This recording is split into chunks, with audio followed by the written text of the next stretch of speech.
esteemed resource person for today, Professor Nasreen, with an impressive background and field of education. Professor Nasreen has made significant contribution to education research.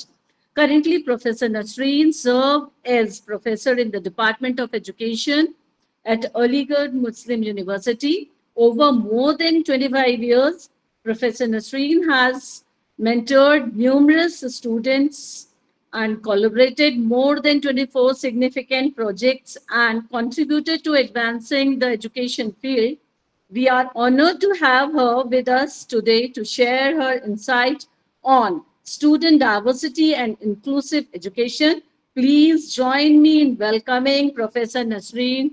Professor Nasreen, we welcome you from the bottom of our heart and by the Vivek Kaul family.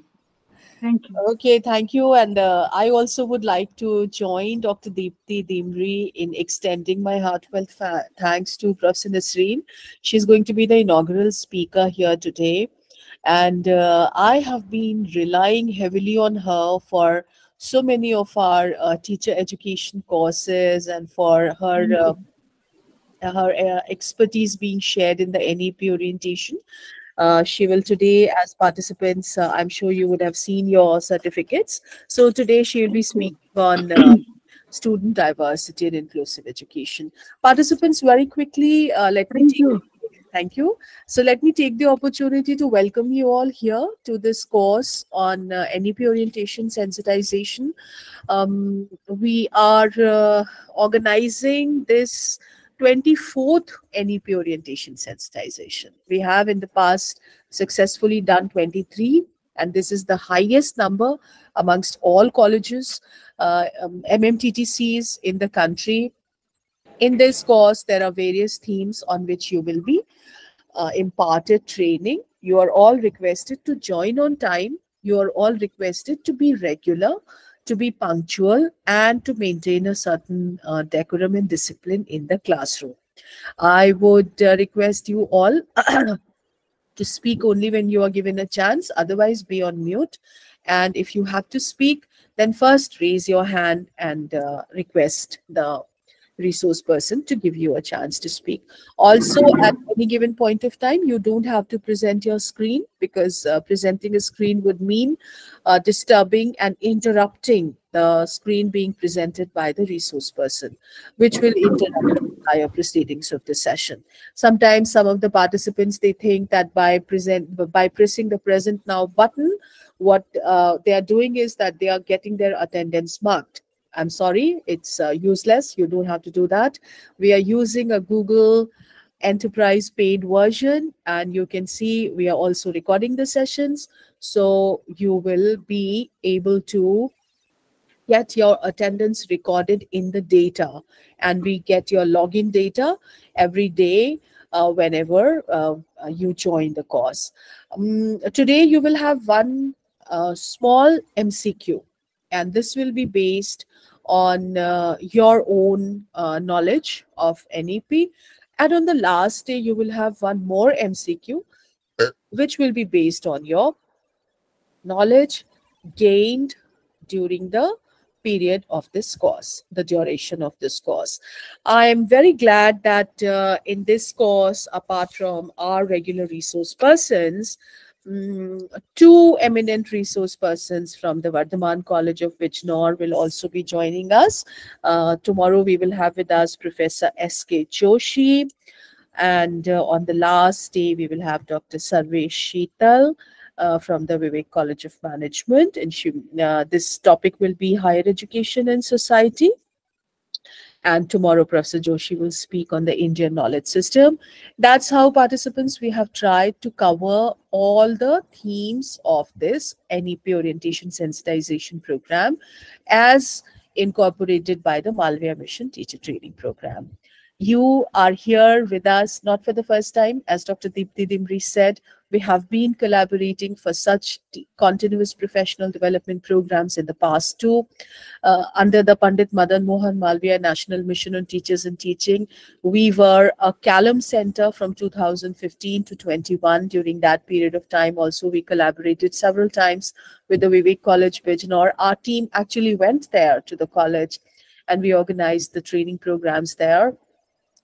I'm very glad that we are able to strike this collaboration once more, and certainly the entire credit goes to Dr. Deepti Dimri and the goodwill and trust and reputation that she enjoys in her college, and also the rapport that she has with us, the Callum Center. It is our commitment to serve to the cause of higher education faculty professional development, and in this cause we are just reiterating our commitment to promote the National Education Policy 2020, which will certainly bring such transformative reforms in the higher education sector that we will be using as a two-pronged approach for our development. One, we will rekindle, revive, and resuscitate the age-old traditions of learning, knowledge collation, and knowledge creation that we have preserved from the days of the universities of Nalanda, Takshashila, and Vikramshila. And at the same time, the two-pronged approach from NEP will prepare us to be the world leaders in higher education, teaching, learning, research, outreach, leadership, governance, management, etc., etc. So, Dr. Deepti, अभी आपके 30 लोग हैं, 50 लोगों को और आना है. I hope in due course of time सभी लोग आ जाएंगे. और आप आज का दीजिए. MCQ नसरीन मैडम का पहला लेक्चर है, दूसरा आसिया मैडम का, और इस तरह से देखते ही देखते आपका last day of the course भी आ जाएगा. और फिर 26 सितंबर को आप फिर हमसे एक और MCQ दे के विदा लेंगे. मैं बस ये आपके गोशगुजार करना चाहती हूँ आप सबके कि दोनों ही MCQ आपको देना लाजमी है. जो नहीं देगा उसको सर्टिफिकेट हम नहीं दे पाएंगे. आपके सर्टिफिकेट में ग्रेड्स भी हैं. यदि आपको 85 से ऊपर अंक प्राप्त होते हैं तो आपको A+ ग्रेड मिलेगा. अंक आपको क्या मिले हैं ये उसी समय पता चल जाएगा जब आप इस परीक्षा में जब आप अपने उत्तर दे चुके होंगे और आप अपना फॉर्म सबमिट करेंगे, तो the score will automatically be generated by the Google form. For all purposes, Dr. Deepti is your coordinator, manager. She is in touch with the team here, and for any technical assistance, any technical issue, please get in touch with Mr. Mazhar Haider Zaidi, and our section officer, Mr. Zulfiqar, has already been in touch with most of you, and I welcome you once more. I'm here at your service for the next 8 days, and I wish you the very best. Thank you once again, Dr. Deepti Dimri, and thank you once again, Professor Nasreen, and thank you all the participants. You're welcome to the UGC MMTTC, Aligarh Muslim University, which happens to be India's #2 UGC MMTTC. There are 116 UGC MMTTCs, and according to a standing committee evaluation of all the centers, our score were highest, and we missed the #1 spot only by 0.02. And the entire credit goes to our participants, our course coordinators, and our resource persons. Thank you so much. Welcome, and God bless you. Thank you so much, ma'am, for giving us a brief intro to this teacher training program. और मैं अब आशा करती हूँ कि successfully हम इसको पूरा करेंगे. जो नंबर्स दिए थे, आज पहला दिन है, but I will see the matter, what is the problem behind कि सब क्यों एब्सेंटीज अभी हैं, लेट कमर्स हैं. सो आपको कल से शायद सब टाइम पे ही मिलना है. होपफुली, डेफिनेटली आपको मिलेंगे. Thank you so much ma'am.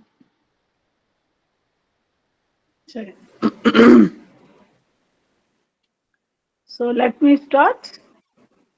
Yes ma'am. Nasreen ma'am, अब मैं आपसे रिक्वेस्ट करूंगी कि नाउ प्लीज आप अपना सेशन करें, जिससे हम लोग भी अपने को थोड़ा सा आगे के लिए स्ट्रॉन्ग बना सकें. बिल्कुल बिल्कुल बिल्कुल. So Good afternoon, everyone. And I am highly delighted that UGC MMTTC, Aligarh Muslim University, in collaboration with Vivek College, Bijnor, is organizing this program.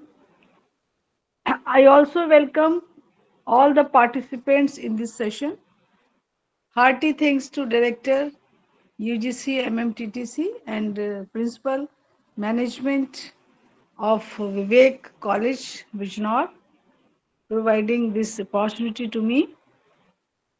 The topic on which I am going to deliver the lecture is Student Diversity and Inclusive Education. I will take the lecture in both the language, bilingual, sometime Hindi and sometime English, so that will be comfortable. Or through which language would you like to prefer? One more thing I just want to ask the participants, अगर कोई है जो अपने laptop पे बैठा है और computer से बहुत ज़्यादा अच्छा है, तो मैंने ग्रुप में मैडम का पीपीटी शेयर कर दिया है, तो आप में से कोई भी अगर चाहे वो पीपीटी यहाँ शेयर कर ले तो ज़्यादा बेहतर होगा, क्योंकि मैडम जो है वो मोबाइल से लेक्चर ले रही हैं, कुछ प्रॉब्लम है, इसकी वजह से मैडम पीपीटी शेयर नहीं कर पा रही हैं। तो इट्स पॉसिबल, अगर कोई भी पार्टिसिपेंट, मैंने ग्रुप में शेयर कर दिया मैडम का पीपीटी, अगर लगा दे तो बहुत बहुत बहुत शुक्रिया होगा। प्लीज प्लीज एनीबडी, कोई इनिशिएटिव ले ले please. Anyone?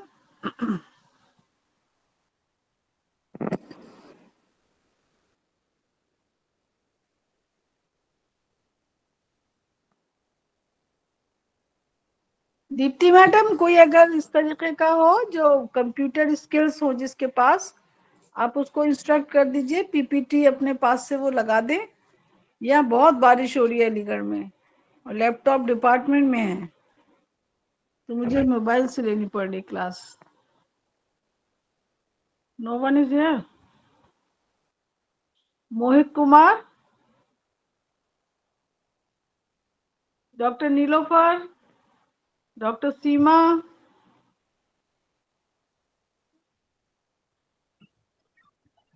Hello, Hanji ma'am, what is the problem? is there anyone who can demonstrate this PPT? कोई अगर ऐसा है जो PPT शेयर कर दे? हाँ, मैं किसी को अभी बोलती हूँ, ये है हमारे फैकल्टी मेंबर है, अखिलेश जी हैं, तो मैं भी उनसे बोल रही हूँ, आप अखिलेश जी का नाम ले लीजिएगा मैम बीच में, क्योंकि अब मैं थोड़ा सेशन से हट रही हूँ। अखिलेश है यहाँ पे ना हमारे फैकल्टी मेंबर, आप उनको कहेंगे तो he will do. Akhilesh ji, आप ये PPTs लगा दीजिए। हाँ, मैं बोल रही हूँ, अखिलेश जी प्लीज आप करिए, अपनी कॉल कीजिए मैम को। मैं यहाँ से पीपीटी शेयर कर रहा हूँ।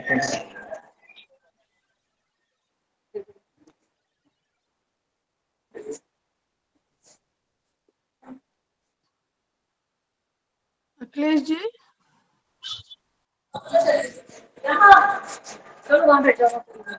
जी मैम, मैं 1 मिनट अभी पीपीटी शेयर कर रहा हूँ। Okay okay okay.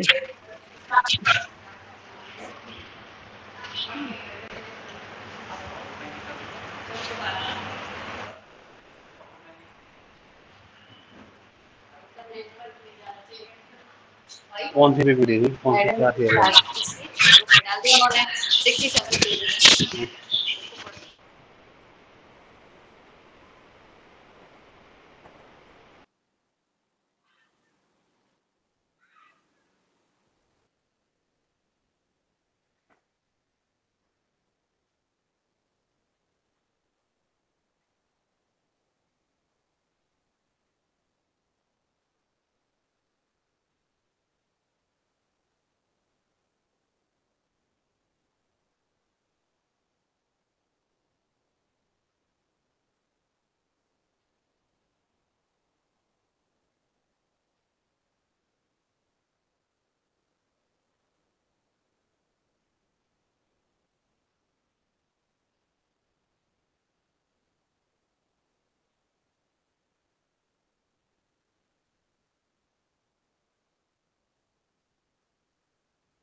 जी जी, yes yes, thank you very much doctor Ausaf Ahmed, thank you very much. So okay, see, the topic on which we are going to study is student diversity and inclusion. Student diversity, Akhilesh ji, Akhilesh ji कुछ कह रहे हैं क्या?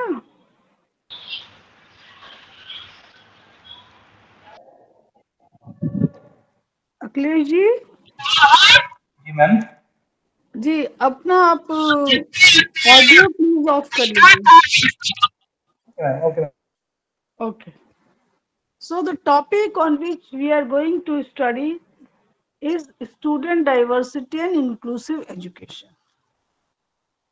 You all know that two individuals are not alike. दो व्यक्ति एक से नहीं होते, उनमें कुछ ना कुछ विभिन्नता होती है, रंग रूप की हो या टैलेंट की हो या स्वभाव की हो, नेचर की हो, but two individuals are not alike. And this is also concerned with the age, also concerned with the gender, also concerned with the race, caste, religion. So every aspect that is concerned with the individual is not alike. एक सा नहीं होता है. On the basis of that, we say that there is diversity in population. हर तरीके के लोग हैं. As we know that Indian culture is familiar for this diversity, and we say that unity in diversity, in spite of we are surviving a lot of differences, but these differences are not in scattered form, but it is in one form, that is unity. So जो विभिन्नता में हमें एकता नजर आती है, बस ये जो डाइवर्सिटी है ये क्लासरूम में भी नजर आती है.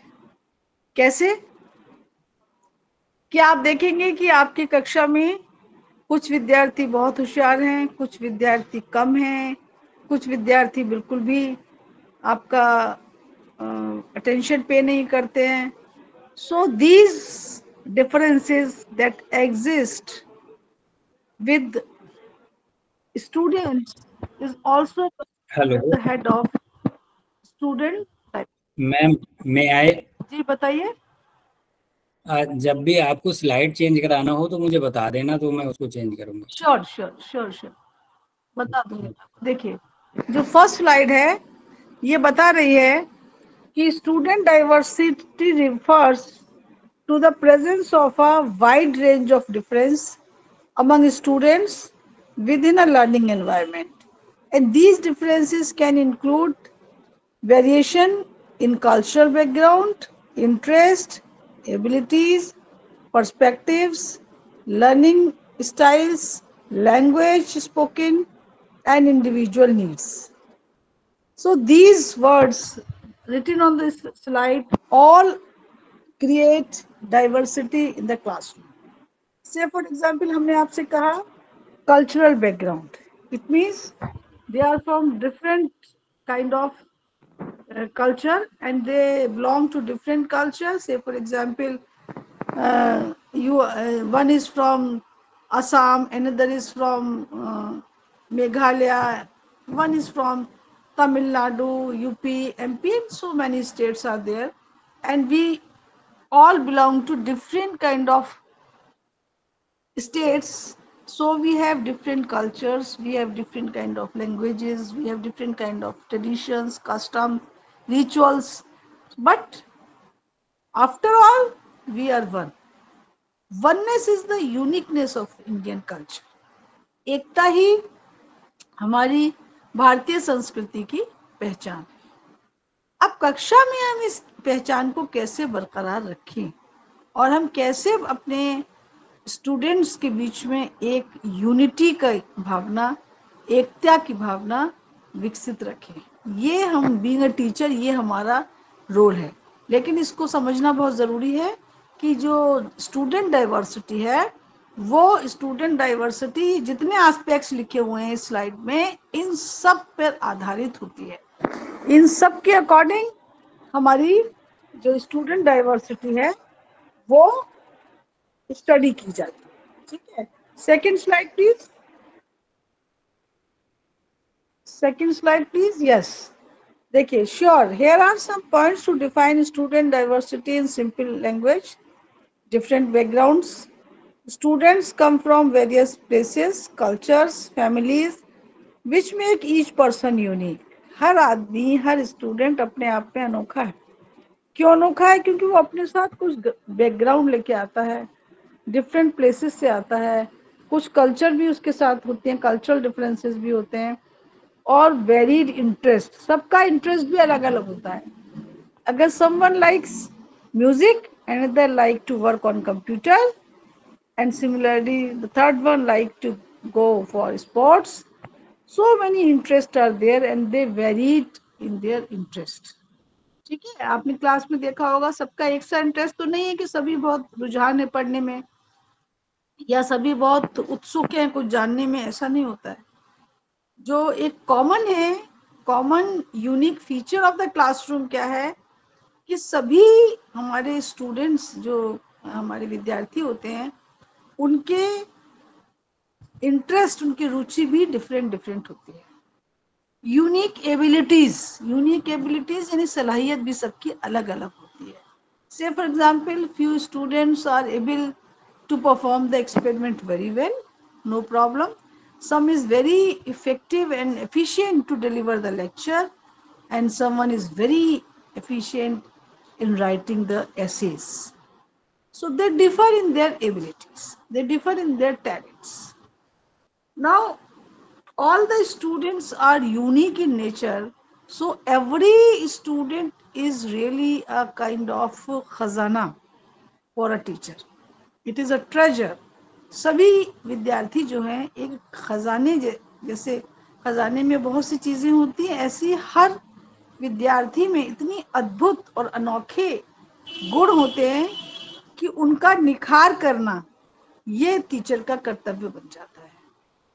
अब चूंकि अलग अलग अलग सभी की रुचियां हैं, तो उन सबको एक करके हम कैसे वर्क करें, मैं इसी के ऊपर आपसे बात करूंगी। Next, third slide please. Diverse perspectives, varying learning style, language diversity and different needs. ये फिर मैंने कुछ एस्पेक्ट लिखे। On the basis of that students differs one from another. आगे चलते हैं। इन सारी डाइवर्सिटीज को एक ही कक्षा में समाहित करके जब हम विद्यार्थियों को शिक्षा देते हैं, तो इस शिक्षा को इंक्लूसिव एजुकेशन कहते हैं। What is inclusive education? Inclusive education is that includes interest, styles, hobbies, background, culture of all, and considering the whole class as a one unit, we provide the education. हम किसी भी प्रकार का कोई विभेदीकरण नहीं करते हैं, कोई असमानता हम पैदा नहीं करते हैं क्लास में कि हम सबको किसी को अलग पढ़ा रहे हैं या किसी, no, we have the same pedagogy for every student. ठीक है, इसे क्या कहते हैं? इंक्लूसिव एजुकेशन कहते हैं। नेक्स्ट स्लाइड दिखाइए, नेक्स्ट स्लाइड। हाँ, यस यस, देखिए ये क्लासरूम है जिसमें सभी बच्चे बैठे हुए हैं और सभी आनंद ले रहे हैं और सबकी एक ही कक्षा है। जी आगे बढ़िए। देखिए, अब हम ये जो डेफिनेशन देख रहे हैं, जो परिभाषा देख रहे हैं, वो यूनेस्को के पर्सपेक्टिव में देखते हैं। यूनेस्को इंक्लूसिव एजुकेशन को कैसे डिफाइन करता है? A process of addressing and responding to the diversity of needs of all learners through increasing participation in learning cultures and communities and reducing exclusion. Exclusion को reduce करके जब हम inclusion को बढ़ावा देते हैं तब हम इसको क्या कहते हैं, इसको हम इंक्लूसिव एजुकेशन कहते हैं. So the definition given by the UNESCO is very perfect in the sense that it covers diversity of needs. The needs कितने तरीके की हैं? एकेडमिक नीड्स हैं, बच्चों की राइटिंग नीड्स हैं, बच्चों की फिजियोलॉजिकल नीड्स हैं, हेल्थ नीड्स हैं. So many needs are there, and covering all the needs of all students we prepare one plan that comes under the head of inclusive education, जिसको हम inclusive education के अंतर्गत हम इसका अध्ययन करते हैं. जैसे हमारा जो मकसद है, हमारा जो उद्देश्य है कक्षा में, सब बच्चों की मैक्सिमम ग्रोथ करना है. मैक्सिमम इनकी ग्रोथ हो, maximum growth in terms of academic achievement and maximum growth in terms of their needs. So these all needs when we consider and try to provide the treatment to satisfy their needs, we say it is inclusive education. Inclusive education की जो महत्ता है वो इसलिए भी है कि हमारे जो नेशनल एजुकेशन पॉलिसी है, नेशनल एजुकेशन पॉलिसी 2020, जिसके तहत हम सभी प्रोग्राम्स अपने कॉलेज में, अपनी यूनिवर्सिटी में इम्प्लीमेंट कर रहे हैं, हमारी नेशनल एजुकेशन पॉलिसी कहती है 5 fundamental principles. What are these principles? Principle of equity, principle of equality, principle of quality, principle of accountability, principle of affordability, and so on. These are 5. So each and every word of the policy be covered under any plan of education. Say for example, equality means barabari. There should not be any kind of difference in gender. If girl is here and boy is here, both have the same treatment, and we are providing these all treatment in the classroom. We are not making any difference between two genders. Okay, so gender equality is very important. Equity means participation of all, and this inclusive education is concerned with equity. Equity and inclusion, सभी की हिस्सेदारी, सभी की भागीदारी हमारे education system में होनी चाहिए. और हमारे prime minister, honourable prime minister Modi ji भी कहते हैं सबका साथ सबका विकास. No one left behind. किसी को हमको पीछे नहीं छोड़ना है, हमें सबका साथ और सबका विकास करना है.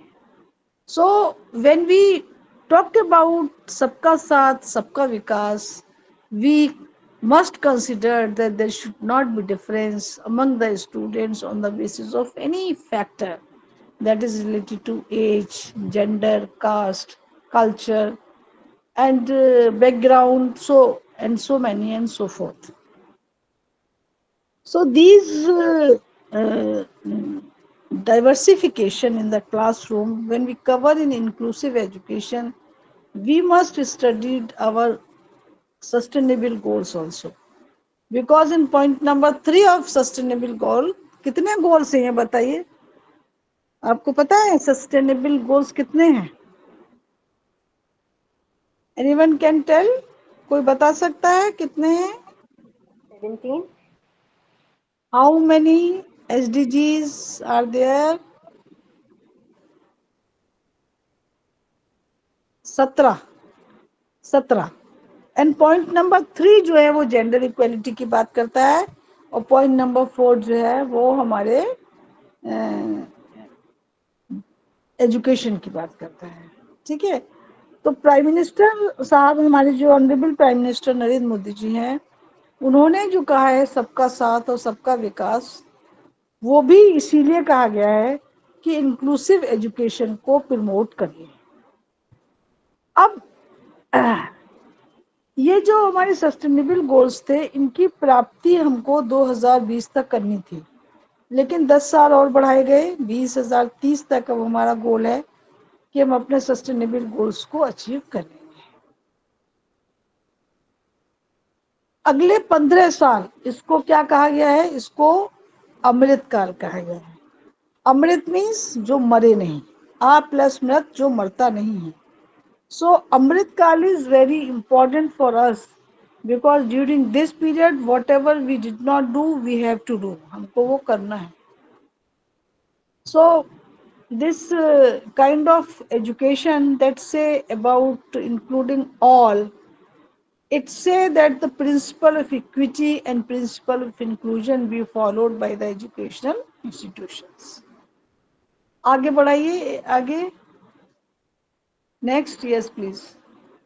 The term inclusive education is a step ahead of integrating education in that it goes beyond children with disabilities and refers to the education system that accommodates all children regardless of their physical, intellectual, social, emotional, linguistic or other conditions. All children and young people of the world, with their individual strengths and weaknesses, with their hopes and expectations, have the right to education, and it is not our education system that have a right to certain type of children. Therefore, it is the school education of a country that, देखिए अखिलेश जी देखिए, Akhilesh ji, please check the PPT. There is some problem.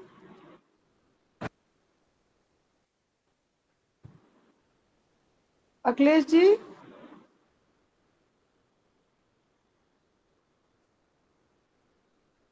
It is not visible. Yes, not visible. Asaf Ahmed. Dr. Asaf Ahmed, please check the PPT.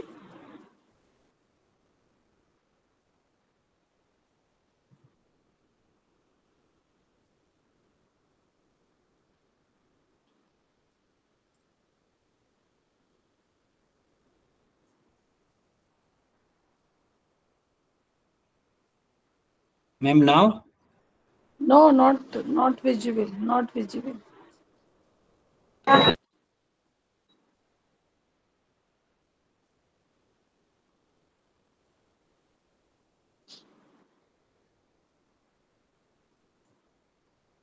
No, no.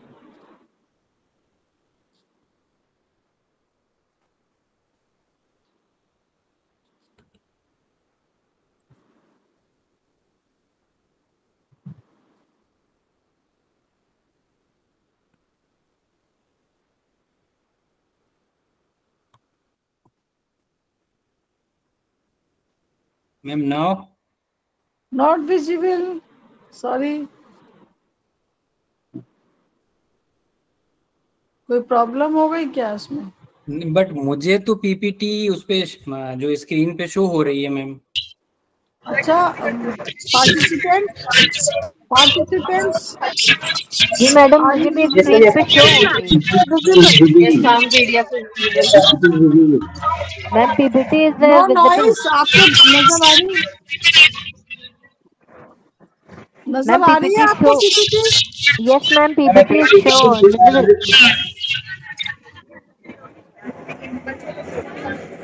आ रही है आपको PPT नजर? Yes ma'am. Yes ma'am, PPT show हो रही है। Ma'am आपके mobile में आप अपना चेक करिए। ठीक है, if you are able no problem. चलिए आप देखते चलिए। इंक्लूसिव एजुकेशन के बाद जो नेक्स्ट है उसको देखिए आप। नेक्स्ट स्लाइड ले आइए।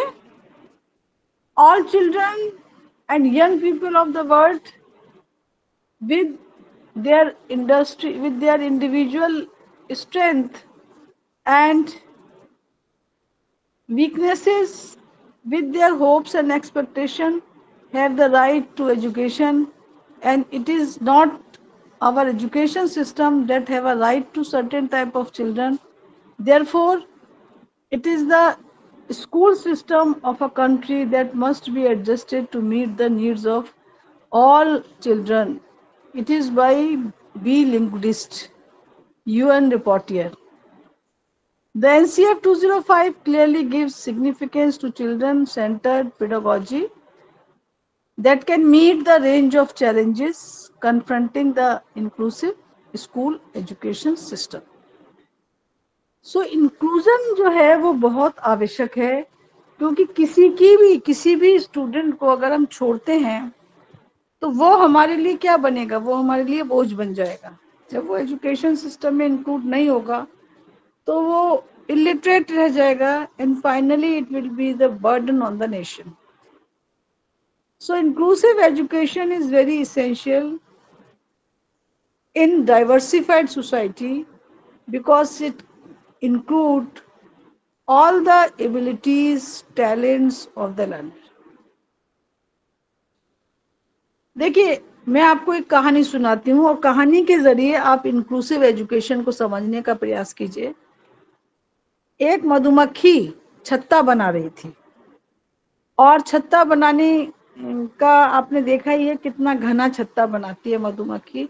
पास पास उसके सारे सेल्स होते हैं और एक हाइव, हनी हाइव जो होता है, उसका छत्ता बहुत खूबसूरत भी लगता है और बहुत डेंजरस भी होता है. अगर आप उसको तोड़ेंगे या कुछ उसको डिस्टर्ब करेंगे तो सारी मधुमक्खियां आपको ऊपर झपट्टा मारेंगी, आपको परेशान कर देंगी. तो एक मधुमक्खी छत्ता बना रही थी, वहां से एक मक्खी निकली. तो वो मक्खी कहने लगी, बहन तुम ये छत्ता क्यों बना रही हो? ये छत्ता तो तुम्हारे गांव वाले ले जाएंगे और पूरा शहद आपसे ले लेंगे, आपके पास क्या बचेगा? आप इतनी मेहनत क्यों कर रही हो? तो मधुमक्खी ने जवाब दिया, बहन ये मेरा शहद ही तो ले जाएंगे, मेरे स्किल्स थोड़ी ले जाएंगे. मेरा जो टैलेंट है वो तो ये नहीं ले जाएंगे मुझसे छीन के. ये मैं ही बना पाऊंगी, ये नहीं बना पाएंगे. इसलिए सोसाइटी को मैं अपना शहद देती हूँ, समाज को मैं अपना शहद देती हूँ, लेकिन मेरी स्किल्स मेरे पास है. तो बताइए आपको क्या शिक्षा मिली इस कहानी से? आपको क्या शिक्षा मिली बताइए? इस कहानी से आपको क्या शिक्षा मिली बताइए? रश्मि जी बताइए. Doctor Rashmi, open your audios please. Doctor Gaurav. Ma'am इससे ये शिक्षा मिली कि कोई भी हमारे स्किल्स हमसे नहीं ले सकता है. हाँ, स्किल्स हमसे कोई नहीं ले सकता है. तो हम किसी पे क्या है, बोझ भी नहीं बन सकते. वो अपनी शहद बना रही हैं, शहद उनका गांव वाले ले रहे हैं, लेकिन उनका जो छत्ता बनाना है, जो उनके एक समाज है जो मधुमक्खी का, वो उसकी खातिर वो उसको बना रही है और उस स्किल को कोई नहीं चुरा सकता है. ये स्किल हमारे काम आती है. सो इंक्लूसिव एजुकेशन का जो मकसद है वो भी यही है कि हमारे बच्चों को स्किल दी जाए. जो नई एजुकेशन पॉलिसी है, जो न्यू एजुकेशन पॉलिसी है, उसका भी यही कहना है कि सिर्फ डिग्रीज देना हमारा काम नहीं है. Only to provide the degrees to the student is not the responsibility of higher education institutions. What is responsibility? The responsibility is that on the one hand we our students have degree and on the other hand they have skills. अगर उनके एक हाथ में degree है तो दूसरे हाथ में क्या होनी चाहिए? स्किल्स होनी चाहिए.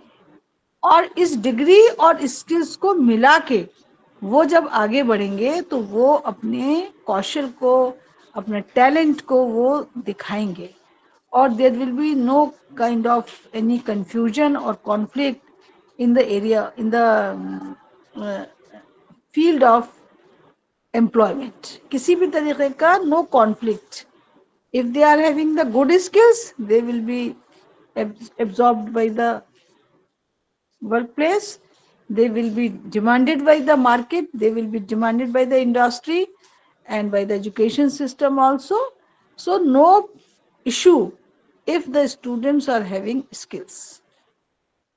तो इंक्लूसिव एजुकेशन की जब हम बात करते हैं तो इंक्लूसिव एजुकेशन में हमको ये देख के एक कहना चाहिए प्रसन्नता होती है कि इन्होंने सारी डाइवर्सिटी को तो कहा ही है.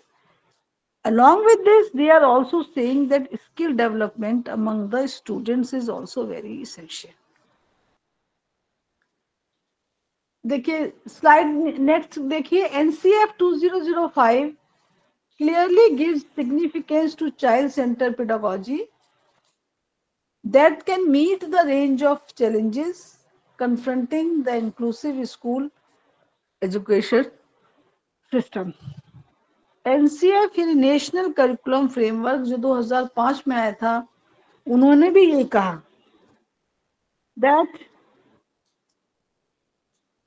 that what is needed, that the need of the education system is that student centered pedagogy be followed. जो pedagogy यानी पढ़ाने का तरीका हमारे विद्यार्थियों के लिए फायदेमंद है, उसके अकॉर्डिंग पढ़ाइए, जिससे हम उन बच्चों की नीड्स को कवर कर सकें.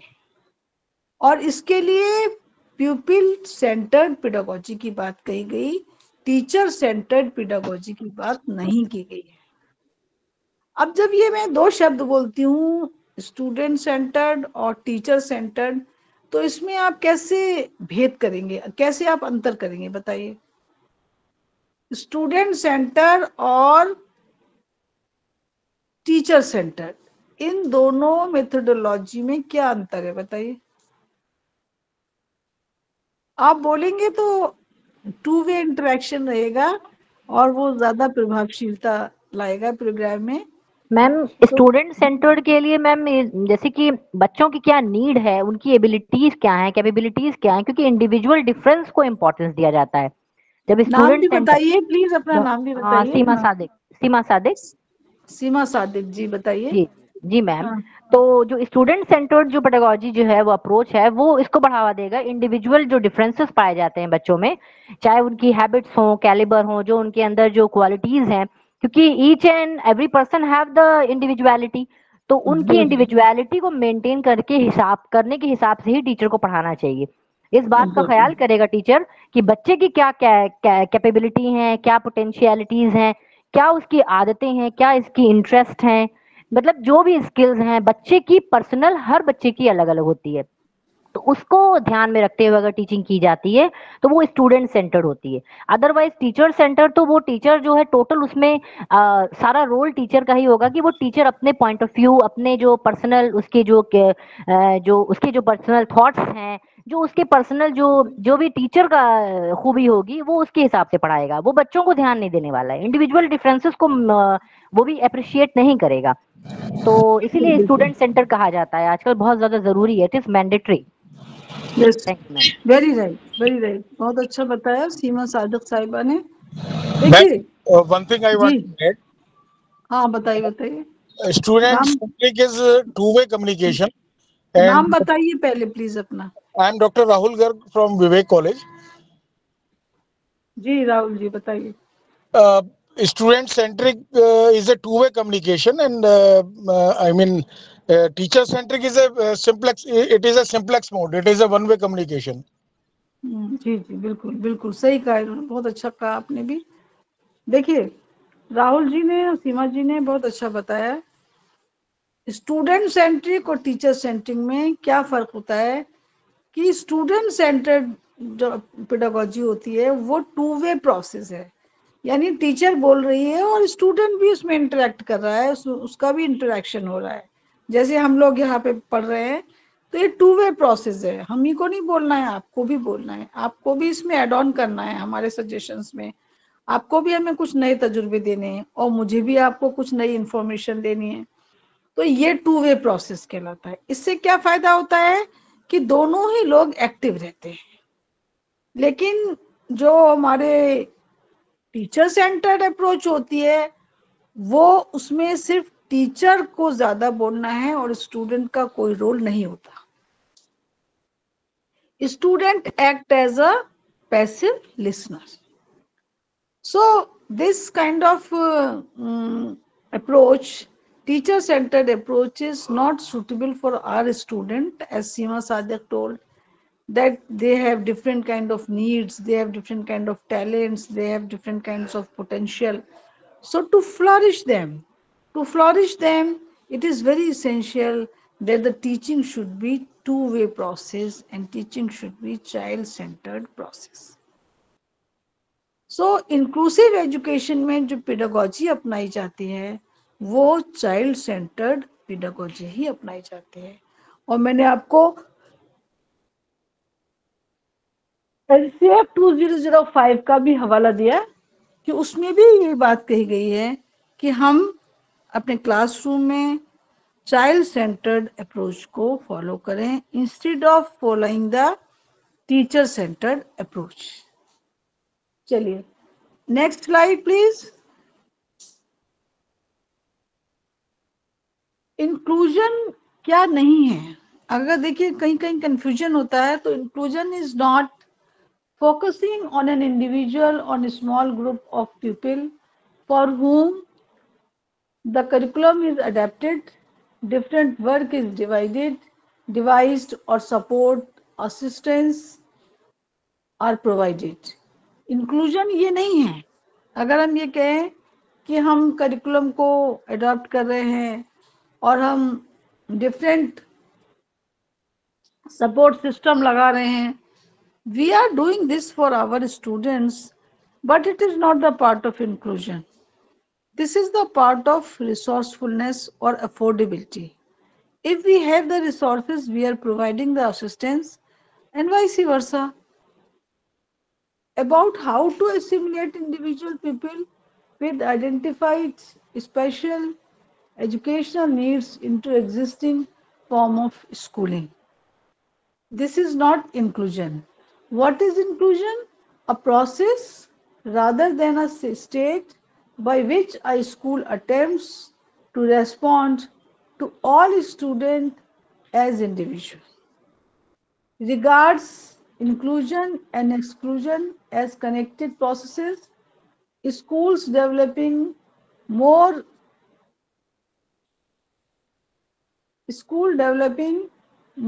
emphasis on the reconstructing on curriculum individual and emphasizing overall school effectiveness is of relevance to all phases and types of schools, possibly including special kind of schools, and teachers face groups of students with diverse requirement to respond to the diversity. Person with disabilities, जो बच्चे थोड़ा बहुत जिनमें disability है, हम उनको inclusive education में consider करते हैं। हमारे यहाँ मैं जिस डिपार्टमेंट में पढ़ाती हूँ, टीचर ट्रेनिंग डिपार्टमेंट है, या BEd MAd के कोर्सेज चलते हैं। So we have visually challenge students, we have physically challenge students, and we have disadvantaged group also, those who are from the marginalized section of the society. So we consider all the categories of the students for one class.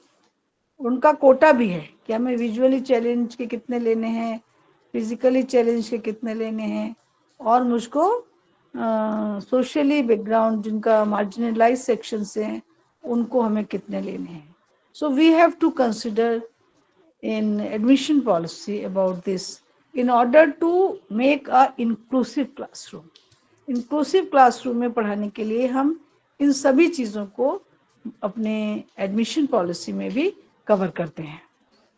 अब देखिए the problems with disabilities, PW, equal opportunities, protection of right and full participation act 2016 ये कहता है कि इनको भी, जो हमारे बच्चे डिसेबल्ड हैं, उनको भी पूरा अधिकार है शिक्षा लेने का और क्लास में बैठने का. तो इस तरीके के जो बच्चे हैं जिनके अंदर कुछ डिसेबिलिटी है, वो भी हमारे क्लासरूम में बैठेंगे और बाकायदा इसके लिए गवर्नमेंट ने PWD एक्ट बनाया है। हमारे यहाँ यूनिवर्सिटी में डिसेबिलिटी यूनिट भी है और भी यूनिवर्सिटीज़ में है, और ये भी गवर्नमेंट ऑफ इंडिया की ही स्कीम है कि जिसके तहत हमारे यहाँ डिसेबिलिटी यूनिट होनी चाहिए, उसका एक इंचार्ज होता है। उसमें हमारे जो बच्चे विजुअली चैलेंज्ड हैं या फिजिकली चैलेंज्ड हैं उनके लिए काउंसलिंग सेशंस किए जाते हैं, उनको एड्स दी जाती है, ब्रेल देना या जो उनके चलने के लिए कोई डिवाइस है वो देना, शूज़, स्केचर्स वगैरह, ये सब हमारी डिसेबिलिटी यूनिट प्रोवाइड करती है। और डिसेबिलिटी यूनिट जो है वो बहुत से काउंसलिंग सेशंस भी कराती है, गाइडेंस भी बच्चों को देती है। डिफरेंट सब्जेक्ट के स्टूडेंट्स उसमें आते हैं। इसी तरह से उस डिसेबिलिटी यूनिट में डिफरेंट काउंसलर्स होते हैं, तो वो हमारे स्टूडेंट्स की काउंसलिंग करते हैं। डॉक्टर्स भी आते हैं जो उनका हेल्थ चेकअप करते हैं। So these all are concern with the inclusive education in order to promote the talent of everyone, no one left behind, and everyone should be flourish in that way that they can contribute to the society and finally to the nation. Next देखिए, disability के बाद आप next देखिए आपका जो being a teacher आपका क्या role है। Concluding special part time classes for providing functional literacy for children in the age group of 16 and above, imparting education through open schools or open universities, conducting class and discussions through interactive electronic or other media, providing every child with disability free of cost special books and equipments needed. So ये जो मैंने अभी आपको बताया ये उसी का ही एक हिस्सा है कि हमारे यहाँ जो इंक्लूसिव क्लासरूम है उसमें हम क्या क्या चीज़ें प्रोवाइड करते हैं। The NCF 205 underscores the importance of participation of all children, especially the children with special needs, children from marginalized section of the society, children in difficult circumstances, and in all spheres of life, both in and outside the school. It states inclusive education is about embracing all. So what is the slogan of inclusive education? Embrace equity. Embrace equity. आप सबकी हिस्सेदारी करिए, किसी को आप no one left behind.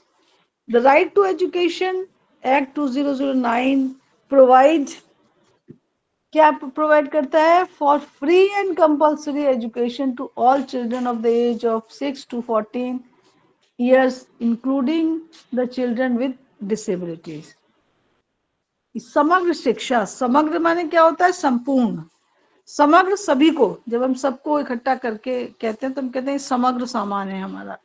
तो समग्र शिक्षा is a government scheme that also says that participation of all the student is very essential in education system, and we should provide the education in such a way that each and every individual, specifically the girl student, be provided education to them, and we should try to include those who could not attend the class in formal education system. तो जो बच्चे रह जाते हैं वो बहुत सी वजूहात होती हैं। से for example they are sharing with the parents, and girls are mostly sharing in household activities, boys are going with the father and they are engaged in the other kind of profession and assisting the father, and finally they become the dropout.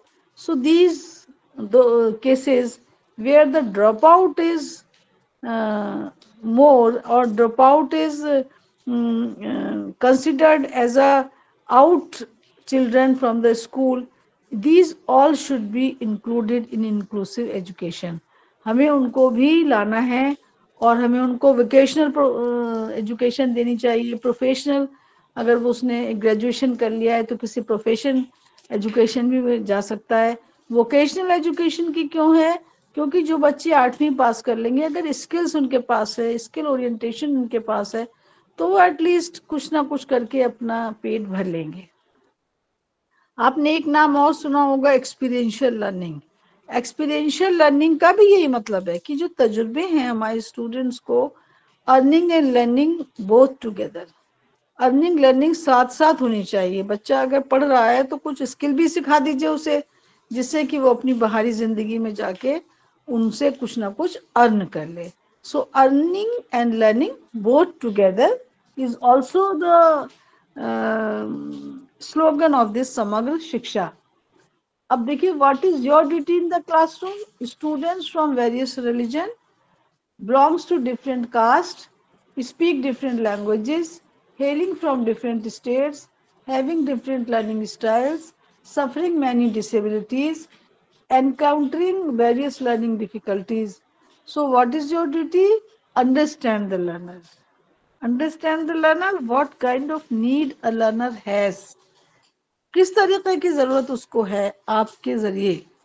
So try to understand the learner. Even if someone is asking the question, the teacher is irritating every time asking the question, and how is it possible to provide you the notes, provide you the learning material, because I have already given. No, this is not the correct answer for those who are in need of your help.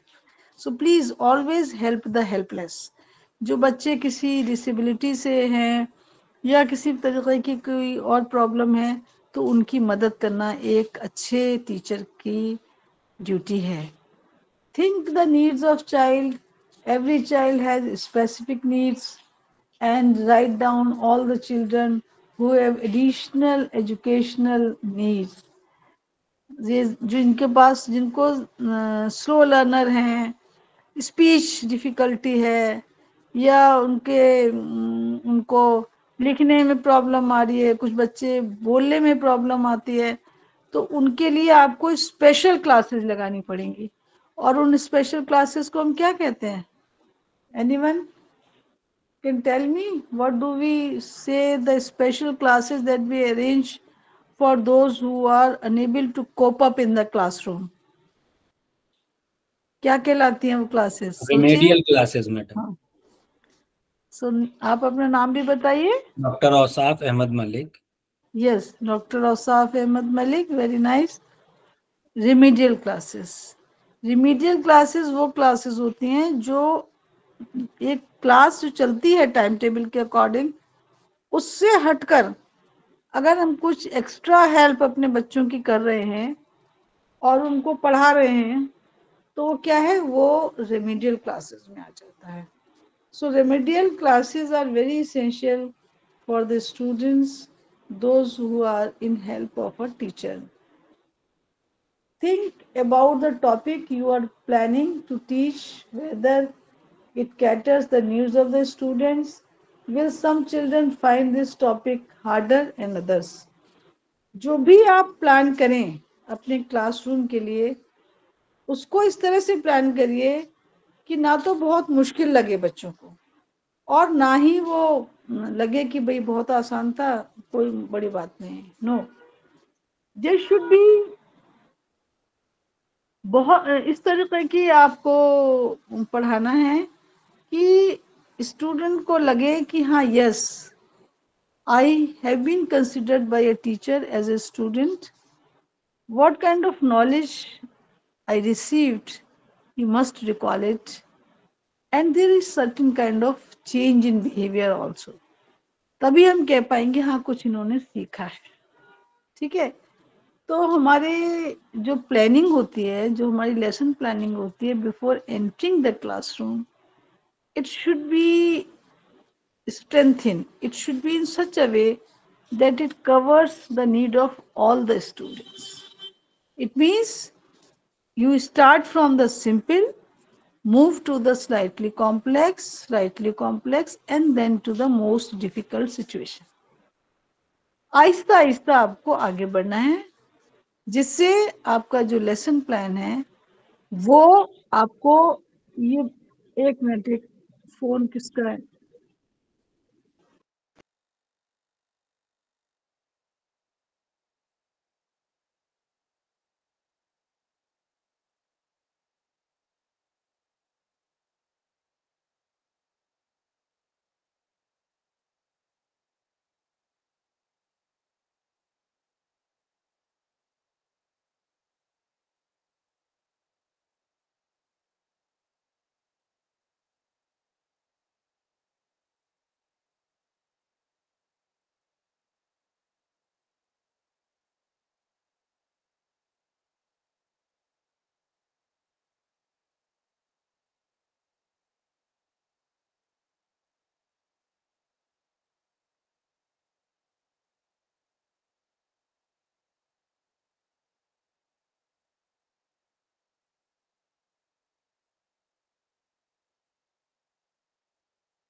Ma'am आवाज नहीं आ रही है।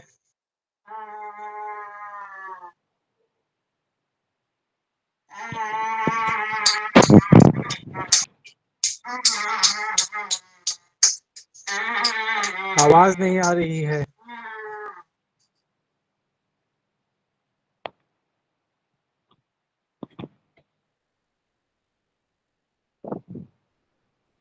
You are not audible, ma'am. Ma'am left हो गई हैं, अभी phone आ गया था उनका, इस वजह से। Okay, okay.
Yes, sorry. There is continuous rain, due to this internet problem is there.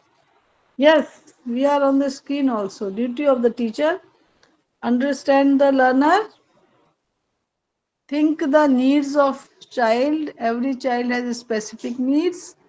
Write down all the children who have additional educational needs.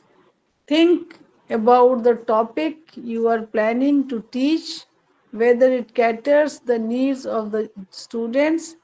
Will some children find this topic harder than others? ये मैंने आपको बताया, ये मैंने आपको बताया कि सभी स्टूडेंट्स की नीड पूरी हो सके। इसका मतलब क्या है कि कुछ इजी भी पढ़ाना है और कुछ मुश्किल भी पढ़ाना है।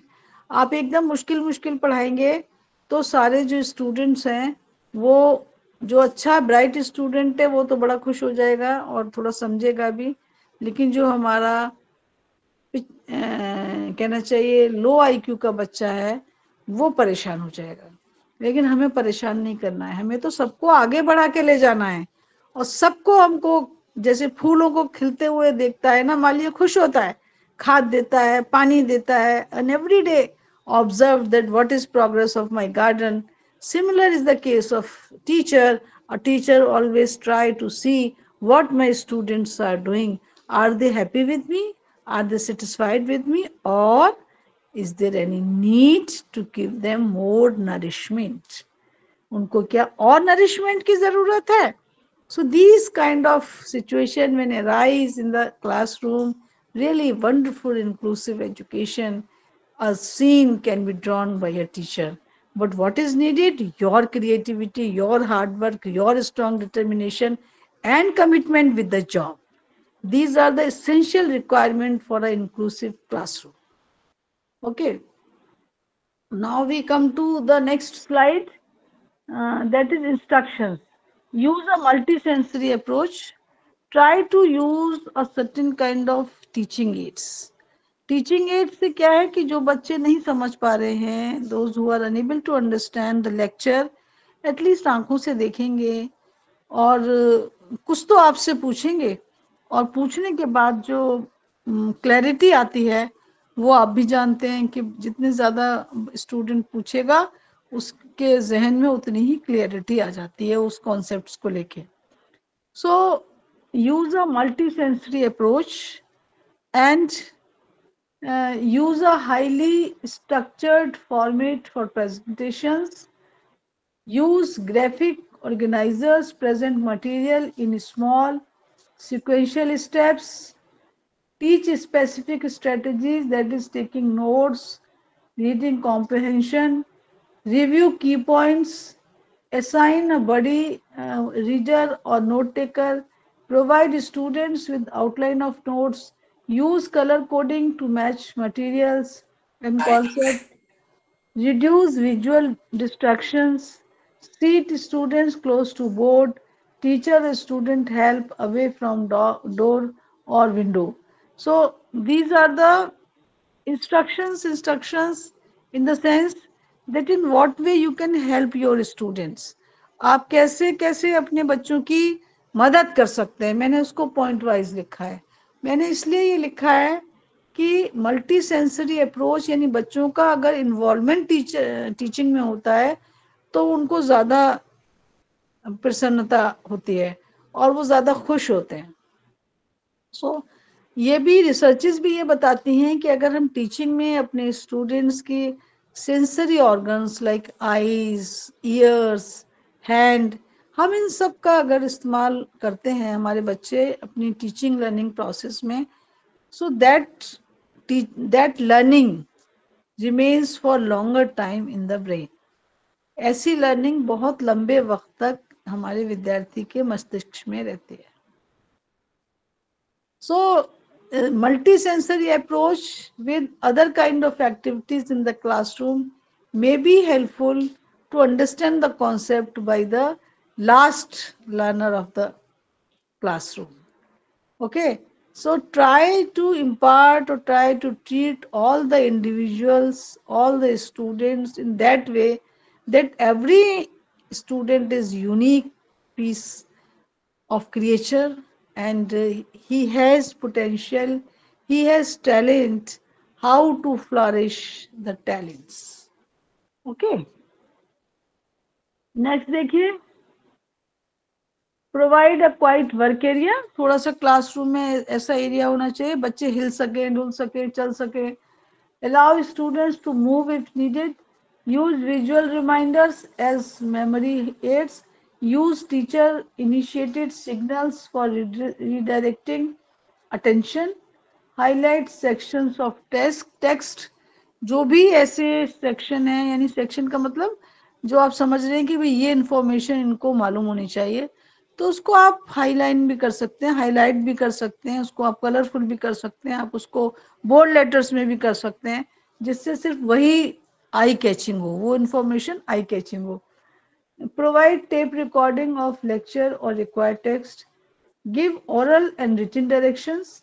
Speak slowly and clearly. Allow for longer response time. कोई सवाल अगर पूछते हैं तो थोड़ा वक्त ज़्यादा दीजिए जिससे वो उसको समझ सकें और अपने ब्रेन में एनालाइज कर सकें, और बड़ी शांति के साथ, प्यार के साथ उनसे पूछिए, जिससे और गलत भी बोलें तो उसमें इरिटेट होने की चीज़ नहीं है. उनको थोड़ा वक्त दीजिए और समझने का. सप्लीमेंट्री क्वेश्चंस भी प्रोवाइड कर दिए जाते हैं. अगर किसी सवाल का जवाब हमारा विद्यार्थी ठीक नहीं दे पाता है तो हम उसी से रिलेटेड छोटे छोटे और सवाल भी पूछ सकते हैं और उन सवालों के जरिए हम एक बड़े निष्कर्ष पे, एक बड़े कंक्लूजन पे पहुंचाते हैं. So this is a kind of technique very essential for inclusive classroom where we are studying with the students of high IQ to the lower IQ. Students healthy sound health, mental health and sound body figure with the students those who are not having the sound mental health and others. Okay.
इसमें अजान हो रही है।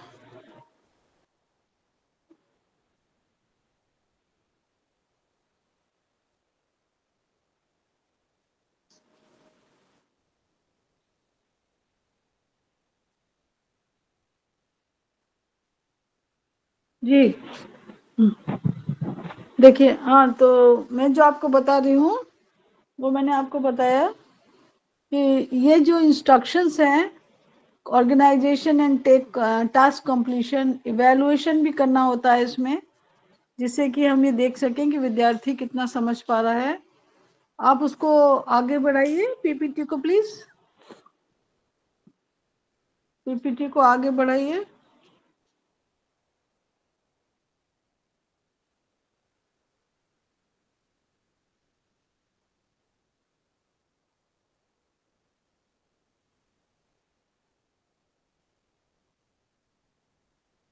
बढ़ा दिया madam. जी जी जी जी जी जी, evaluation हो गया, evaluation हो गया। देखिए, इवैल्यूएशन का मतलब है कि ये बीच बीच में आपको चेक करना है कि स्टूडेंट्स जो है वो कितना सीखे हैं, स्टूडेंट ने कितना सीखा है।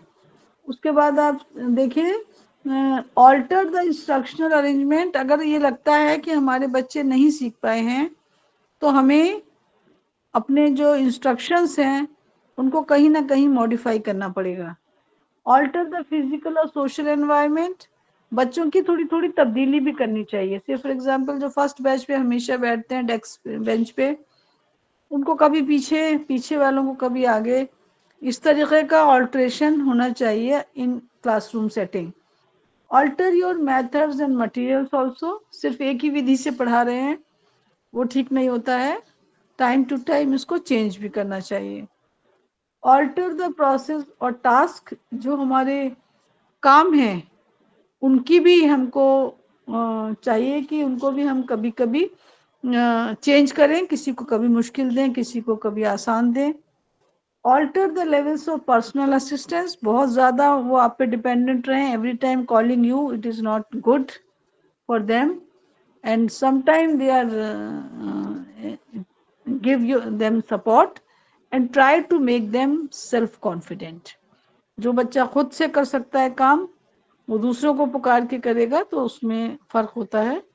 कॉन्फिडेंस लाने के लिए बच्चे को खुद करने दीजिए। गलत करेगा एक दिन, दूसरे दिन भी गलत करेंगे, लेकिन तीसरे दिन जरूर सही करेंगे। So slowly and gradually this process is must be in the classroom in order to make all the students more confident and more reliant। Next जो है कि despite the diversity in the classroom, we can teach students inclusively with the help of innovative methods। Innovative methods कौन से हैं? पढ़ाने के तरीके।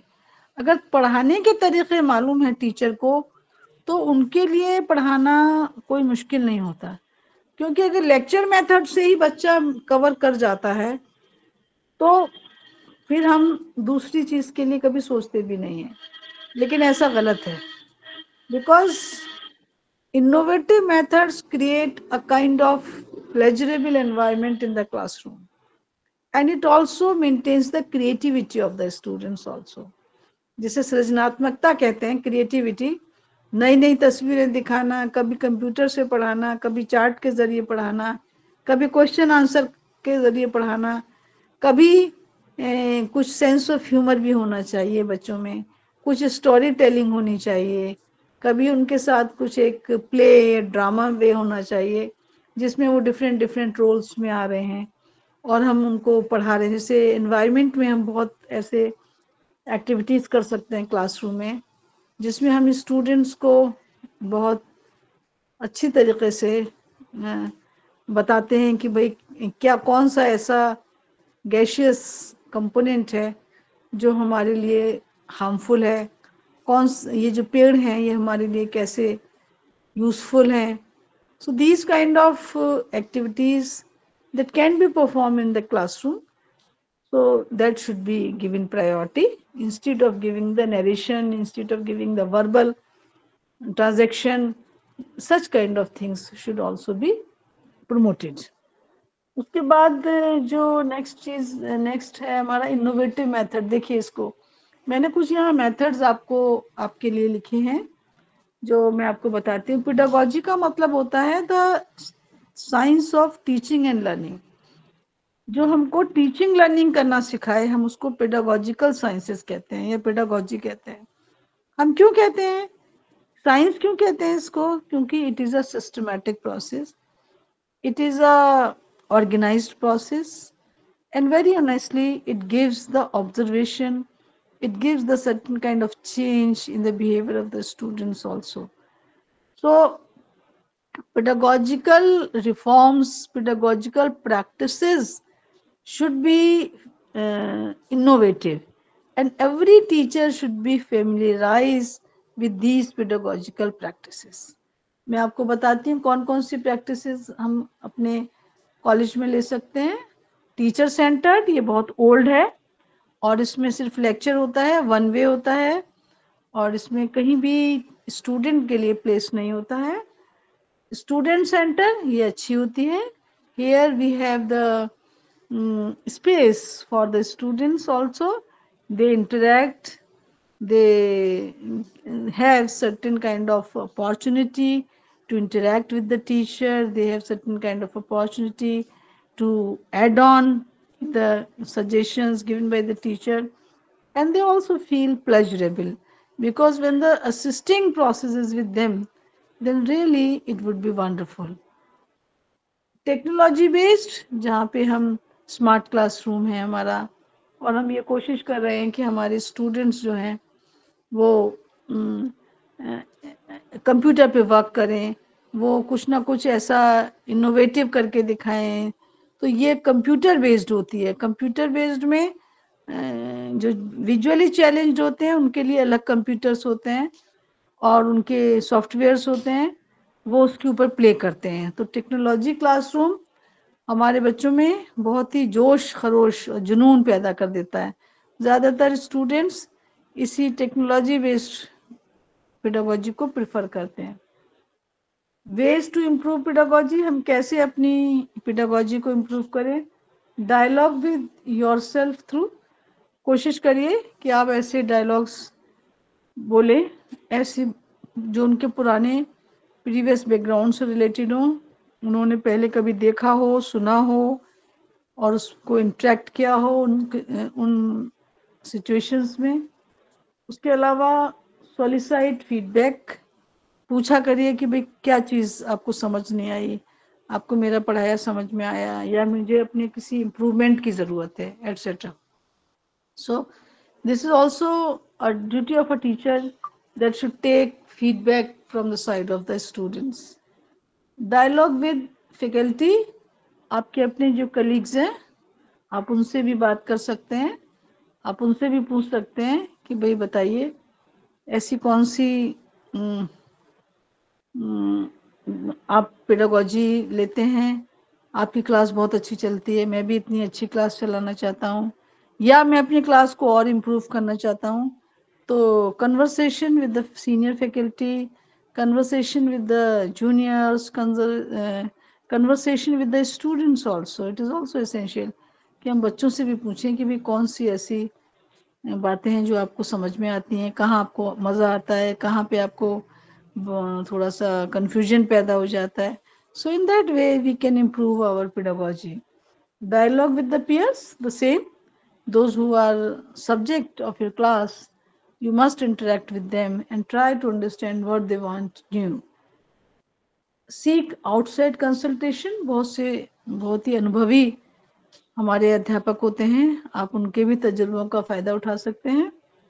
Pedagogical reforms as NEP 2020, जो हमारी नई राष्ट्रीय शिक्षा नीति है वो ये कहती है कि हमको क्लासरूम में ऐसी एजुकेशन देनी चाहिए जो बच्चे को कॉन्फिडेंट कर दे, सेल्फ रिलायंट कर दे और बच्चों में नई स्किल्स पैदा करे।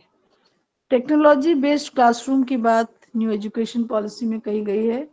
And apart from this latest knowledge requirement and to meet specified learning outcomes and elective learning requires a comprehension and kind of 3 Cs, 3 Cs जानते हैं आप कौन कौन से होते हैं? चांस, चैलेंज एंड तीसरा क्या है? Choice. Chance, choice and challenge, ये 3 हमारे सीज हैं जो हमारी एनईपी 2020 के हैं।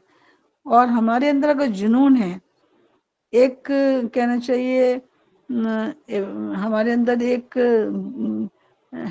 लॉ लगी हुई है कि भाई हमें तो इस काम को करना है, हमें अपने बच्चों को किसी ना किसी तरह से स्ट्रांग बनाना है, तो यकीनन हम एक कामयाब टीचर बन सकते हैं। और जो आपके जो नई एजुकेशन है, जो न्यू एजुकेशन पॉलिसी है, मैंने स्लाइड में लिखा है कि ये नई एजुकेशन पॉलिसी चाहती है कि हमारे क्लासरूम्स में लैब्स हों, टेक्नोलॉजी बेस्ड हों, माने बहुत ही फर्निश्ड होने चाहिए, किसी चीज़ की कोई कमी ना हो। जो अफोर्डेबिलिटी की बात कही है, 5 पिलर है, स्ट्रॉन्ग 5 पिलर एनईपी 2020 के, इसमें जो अफोर्डेबिलिटी की बात कही गई है उसके तहत ये कहा गया है कि लैब्स होने चाहिए, हमारे बच्चों के पास इक्विपमेंट्स होने चाहिए काम करने के लिए। So the school authorities are responsible to provide these all facilities, because NEP 2020 is a kind of unique document that provides opportunities to our learners and provide a lot of chance, choice and challenge, that what do you want to do in your future you can do. Even there is space, if a student from the engineering college wants to learn the music, can learn it and can make the career in music also if he is so interested. So such kind of provisions, yes. So such kind of provisions are being imparted in a new education policy. And apart from these are the few methodologies: project-based methodology, mind mapping, reflective way, brainstorming, demonstration, problem solving and discussion. हर एक के बारे में मैंने अलग अलग इसमें बताया है। ये आपके पास पीपीटीज हैं, आप इसको देखिए। आगे बढ़ाइए पीपीटीज प्लीज। देखिए मैंने हर उसको इसमें एक्सप्लेन कर रखा है और सभी मेथड्स के बारे में मैंने अलग अलग बताया है। आगे बढ़ाते चलिए please. Yes, because time is going to over. ये तो आपके पास रहेंगी पीपीटीज, आप इसको पढ़ लीजिए और अगर आपको कहीं कुछ समझ में नहीं आता है तो आप मुझसे पूछिए। मेरा ईमेल और मेरा मोबाइल नंबर UGC MMTTC पे है, मैं भी दे दूंगी आपको 9897451671। You can write it and you can ask me any question. इस वक्त अगर किसी को कुछ सवाल पूछना हो तो please ask the question. I am so sorry that I could not demonstrate it on my laptop because laptop is in department and today is regular rain since morning, so I could not demonstrate it through my laptop. No problem, you have PPTs and you can ask the question please. सवाल पूछिए अगर किसी को कुछ पूछना हो। Yes ma'am, doctor Ausaf Malik ji. Ausaf ji बताइए। Ma'am actually NEP 2020 it is talking some outcome based education, basically skill based education, but it is not applicable because there is a lot of challenges are there because it is not applicable in law education and medical education. So how it is possible to implement, apart from that, whether it is applicable or not, how the law school or medical schools implement according to the NEP 2020?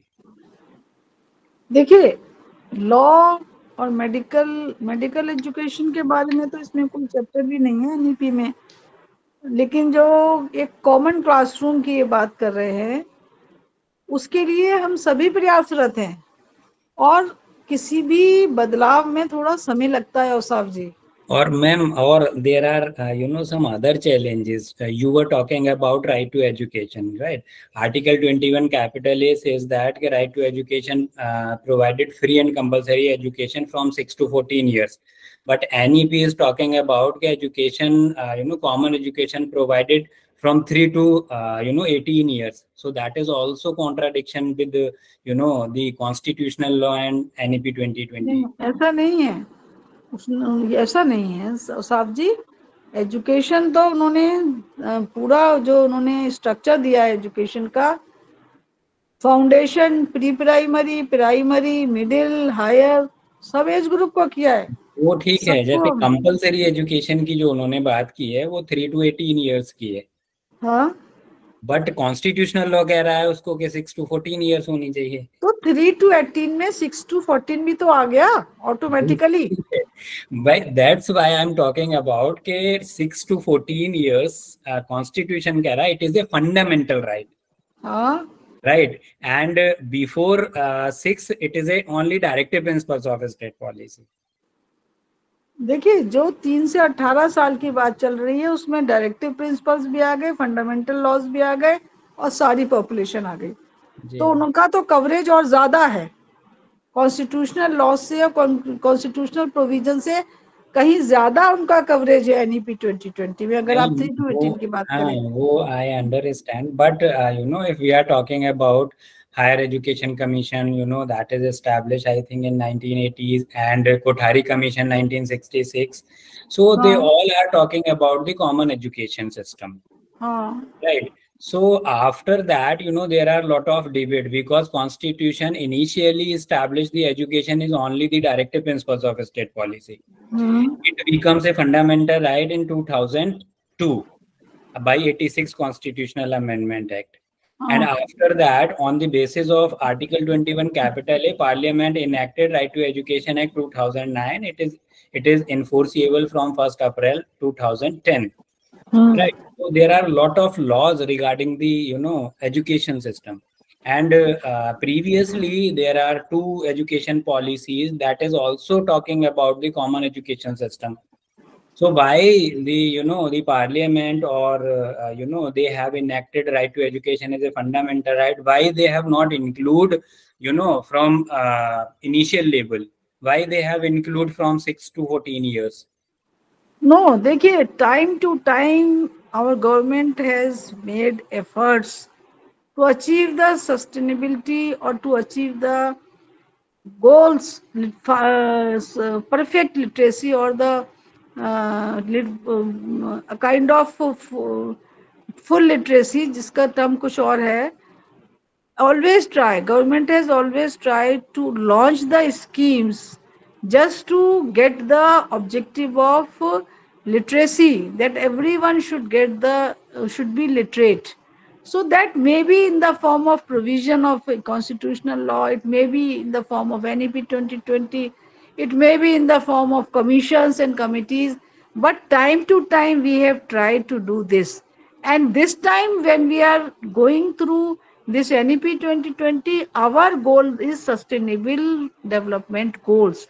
That are 17 goals, and under the point number 4, we are trying to achieve the education of all, education to all, and also the gender equality in point number 3. So what we are doing, we have made the efforts in past also, but at present these efforts are also being included in the past efforts. Okay, so चाहे हम 3 से 18 कहें या 6 से 14 कहें या कहीं पर हम इसको कुछ और कहें, लेकिन हमारा प्रयास यही रहा है कि पूर्ण साक्षर हमारा देश हो जाए। और जब हमारे किसी भी स्कीम में कहीं पे कोई कमी नजर आती है तो हम उसकी इम्प्रूवमेंट के फॉर्म में कोई नीति बना के या कोई प्रोग्राम बना के हम उसको लॉन्च करते हैं। समग्र शिक्षा है या बालिकाओं के लिए है, तो वो सब मकसद एक ही है कि हम पूर्ण साक्षर देश का सपना जो देखते हैं उसको हम साकार कर दें। वो हाँ, तो मेरा जो सवाल इसीलिए था मैडम, क्योंकि जैसे मेरा कहना है कि गवर्नमेंट कह रही है और संविधान भी कह रहा है कि 6 से 14 साल के बच्चों को फ्री में एजुकेशन प्रोवाइड करेगी, लेकिन उससे पहले के बच्चों को फ्री में क्यों नहीं प्रोवाइड करेगी? 6 से कम के बच्चों को? नहीं, उसको भी करेगी भाई। जो नॉन फॉर्मल एजुकेशन, अनौपचारिक शिक्षा की बात हो रही है, उसमें भी आ रहा है मैडम। वही है, जैसे फंडामेंटल राइट हैं, जो बेसिक राइट हैं, उसको हम छीन सकते हैं, उसको हम क्लेम कर सकते हैं, जो 6 से 14 साल गवर्नमेंट ने कह दिया। लेकिन जो पुरानी, जो प्रीवियस है, जो मतलब इनिशियल लेवल से 6 साल तक के बच्चे हैं, वो अगर क्लेम करना चाहेंगे तो वो क्लेम नहीं कर पाएंगे, क्योंकि वो फंडामेंटल राइट नहीं है उनका। नहीं, ऐसा नहीं है सर, ऐसा नहीं है कि कहीं पे जो चीज लिख गई फंडामेंटल राइट है तो हम उनको नहीं देंगे या हम उसे छीन लेंगे।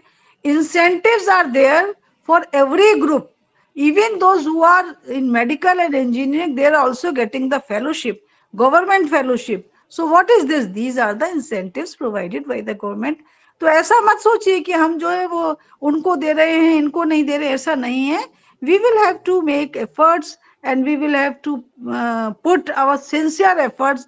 If there is any kind of lacuna, if is there any kind of improvement, always government asks time to time to give the suggestion and recommendation. If you find something wrong, you can write it to the authorities also. Okay, so please consider that whatever we are doing, we are making at the best, and we will do with full dedication. Okay, so thank you very much to all of you, because the time is over, and I once again saying thanks to all those who are present here, and very sorry because due to this regular rain and due to some kind of technological problem, there was some break in between of this lecture. So my apologies are with you. Thank you so much. Okay.